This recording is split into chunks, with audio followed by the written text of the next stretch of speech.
Corona काल में हम इस बीमारी से स्वयं हम ग्रसित हुए और हमने अपना इलाज अपने परिवार में और भी हमने ऑनलाइन कई सारे लोगों को बताया। तो पेपर का विषय हमने खुद अपने ऊपर ही चूज किया।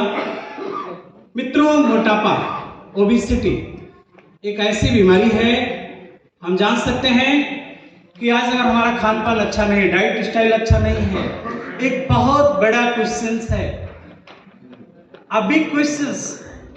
और सॉल्यूशन क्या एक्यूप्रेशर दे सकता है? क्या हम एक्यूप्रेशर के जरिए मोटापे को दूर कर सकते हैं?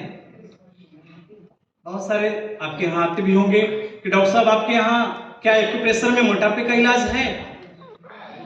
आइए हम इसी को अपनी क्लास के दौरान देखते हैं और आगे बढ़ाएं। सर डायरेक्ट क्लास पे आ जाइए और आगे बढ़ा लीजिए। धन्यवाद। थोड़ा सा यहाँ बता देते हैं, अगर हमारा मोटापा बढ़ रहा है तो कहीं ना कहीं हमें अगर चेक करना, हम कैसे जाने कि हमारा मोटापा बढ़ रहा है, हम कैसे समझें कि हम मोटापा बढ़ता जा रहा है? तो लोग आजकल देखने से ही पता चल जाता है। इसकी जांच के लिए बीएमआई, बॉडी मास इंडेक्स, आप सब जानते होंगे, जो हमारा वजन होता है, जैसे हमारा जो वजन है अपने वेट को यानी किलोग्राम में और हाइट को मीटर में उसको वर्क करके जब डिवाइड किया जाता है, यानी वजन को हम जब अपने हाइट से डिवाइड करते हैं तो जो आता है वो बीएमआई होता है। अगर हमारा बॉडी मास इंडेक्स जो है लगभग 15.5 के आसपास आता है तो हम सोचते हैं हमारी दिनचर्या अच्छी होगी, हमारा खान पान अच्छा रहेगा।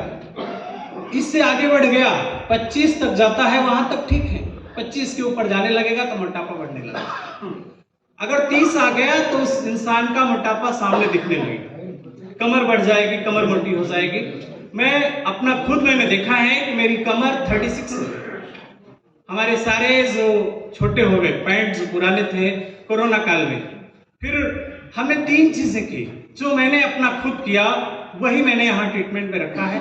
फर्स्ट ऑफ ऑल हमने ऑर्गन क्लॉक के आधार से अपने, आगे बढ़ा दीजिए, डाइट प्लान को हमने सेट किया। सेकेंड, हमने अपने डाइजेस्टिव सिस्टम, जो अभी पाचन पथ की यात्रा की बात कर रहे थे, उसको हमने देखा। और तीसरा फिर हमने स्प्लिन यांग डेफिशिएंसी, 3 तरह का ट्रीटमेंट। लेकिन इसमें first of all diet style से ही, ज्यादातर हमने डाइट स्टाइल को ही फॉलो किया। पॉइंट्स तो बहुत कम लगाए थे। और मैं जान रहा हूं हमारे साथ में पुणे से यहाँ पर आए हुए हैं हमारे डॉक्टर, आप सबके बीच में बैठे हुए हैं पुणे से, जगदीश जी सारी, और उन्होंने भी हमारे इस फार्मूले को यूज किया और उन्होंने भी बहुत सारे रिजल्ट दिए।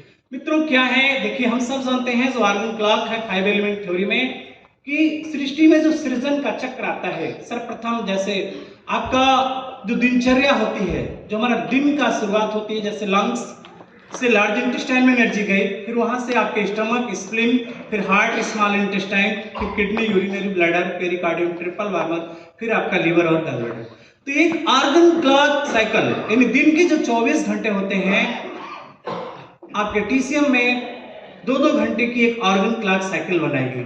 तो 4 घंटे एक एनर्जी में आपकी एक एनर्जी, जो ऑर्गन क्लॉक की जो एनर्जी थी, वहां पे 4 घंटे का शेड्यूल आ रहा था।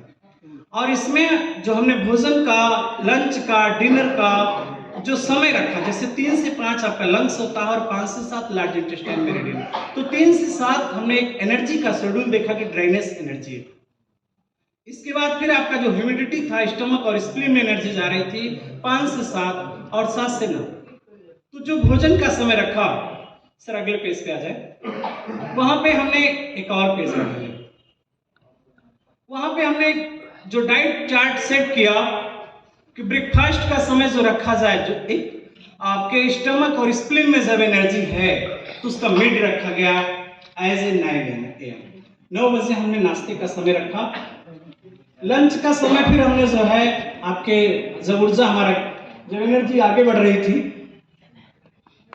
स्टमक और स्मॉल इंटेस्टाइन में, तो वहां पे 11 बजे का समय हमने रखा। आपके जो 1 बजे का, 11 से 1 और 1 से 3, आपके 1 बजे का जो टाइम था लंच का, और डिनर का समय फिर पेरिकार्डियम एनर्जी जब जाती है तो वहाँ पे भी हमने मिड टाइम रखा 7 से 9 और 9 से 11, तो वहाँ 9 बजे का टाइम जो डिनर करें। एक जब हमारा मेटाबॉलिज्म गुड है, अच्छा है, हमारा डाइट अच्छा है, हम खाना जो खा रहे हैं डाइजेस्ट हो जा रहा है, अगर आप कहते हो जो हम खाते हैं हमारा डाइजेस्ट हो रहा है, तब हम इस चार्ट को फॉलो करेंगे तो निश्चित रूप से हमारा फैट नहीं बढ़ेगा, हमारा बीएमआई निर्धारित रहेगा और हमें कहीं किसी प्रकार की बीमारी मोटापे के तौर से नहीं आएगी। सर हम आगे बढ़ते हैं एक पेज पे। अगर देखिए हाइपो कंडीशन है, भाई देखिए अगर हम सोचते हैं कि जो हम खाना खा रहे हैं वो हमारा हाइपो एसिडिटी है, डाइजेस्टिव ट्रैक्ट जो हमारा कम काम कर रहा है, तो उसमें हमने देखा, हमने कुछ हमारे ऐसे पेशेंट थे जिनमें उनको हाइपो, ज्यादातर अगर आप देखेंगे तो आपको 80% हाइपो एसिडिटी के ही पेशेंट मिलेंगे। अगर आपके पास गैस्ट्रिक के पेशेंट आते हैं तो मैंने अपने ट्रैवल प्रैक्टिस में देखा है कि हाइपो एसिडिटी के पेशेंट ज्यादा होते हैं और उनको हाइपो एसिडिटी रहती है और उसके कारण ही पेट फूलता है, खाना खाएंगे पेट भरा भरा सा महसूस होता है।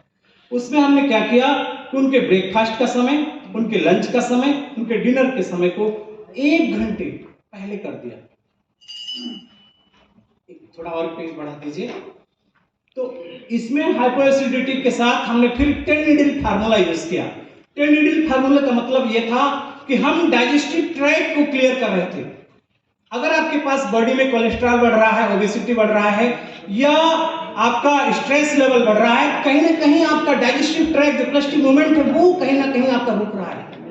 हमने 10 नीडल फार्मूला जो आपका बहुत पुराना है, खनका सब बताया करते थे, उसको यूज किया। ओरिजिनल पे केवल चना दाल या मटर का दाल लगाया, लेकिन उसको लेफ्ट एंड राइट के साथ, जैसे P6 हम लेफ्ट लगा रहे हैं तो राइट में पहले हमने P6 लेफ्ट लगाया तो राइट में आपने फिर P6 को लगाया। इसके बाद ओरिजिनल पर ही हमने आपका CV13 नेबल से 5 अंगुल आप देखेंगे, नेबल से CV13 फिर 12 10 मटर दाल लगाया और ओरिजिनल पर ही स्टमक 25 और CV6 और इसके बाद स्टमक 36 लेफ्ट एंड राइट।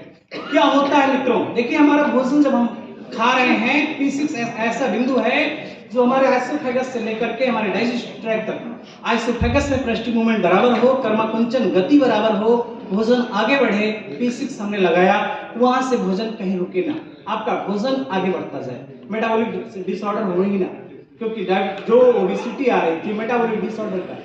अब भोजन वहां से गया तो कार्डियक स्पिंचर, अभी आप लोग देख रहे थे भोजन रुक जा रहा था आइसोफेगस का, अभी आया था थोड़ी देर पहले, तो कार्डियक स्पिंचर के पास का पॉइंट था CV13, वहां से भोजन आगे स्टमक में चला गया। CV13 जैसे हमने लगाया भोजन स्टमक में चला गया, आपका डाइजेस्टिव ट्रैक्ट आगे बढ़ गया। फिर अब भोजन गया तो आपका रोटनिंग रैपरिंग की क्रिया अच्छा होना चाहिए, जो आपने खाया है वो अच्छे से रोटनिंग रैपरिंग की हो, तो उसके बॉडी का पार्ट चाहिए, यानी स्टमक की जो बॉडी का पॉइंट है CV12, हमने जब उसको दिया तो वहां आपका भोजन अच्छे से डाइजेस्ट हुआ, जो आपके एंजाइम है, जो भी हो डाइजेस्टिव एंजाइम है वो पूरा हुआ। बस 2 मिनट। तो इसके बाद फिर हमारा भोजन वहां से पाइलोरिक स्पिंचर से होता हुआ डिओडिनम में जाए, एसोफेगस में कहीं। देखिए अभी जो गट्स की बात हो रही थी, लीकिंग गट्स, ये भी अगर हमारा डाइजेस्टिव ट्रैक्ट ओके है तो कुछ होगा ही नहीं मित्रों।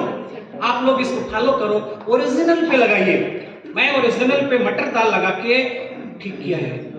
तो इसके बाद जब CV10 लगाया तो पाइलोरिक स्पिंचर से होता हुआ भोजन डिओडिनम में चला गया, और इसके बाद जब फिर आगे स्टमक 25 लेफ्ट एंड राइट, यानी वहां से होता हुआ आपका भोजन सीकम में जाए और लार्ज इंटेस्टाइन में आपका चला जाए, वहां से भी प्रेस्टिक मूवमेंट अच्छा हो, और फिर हमें उसको बाहर करना है तो स्टमक 36, ST25 भी लेफ्ट एंड राइट और आपका ST36।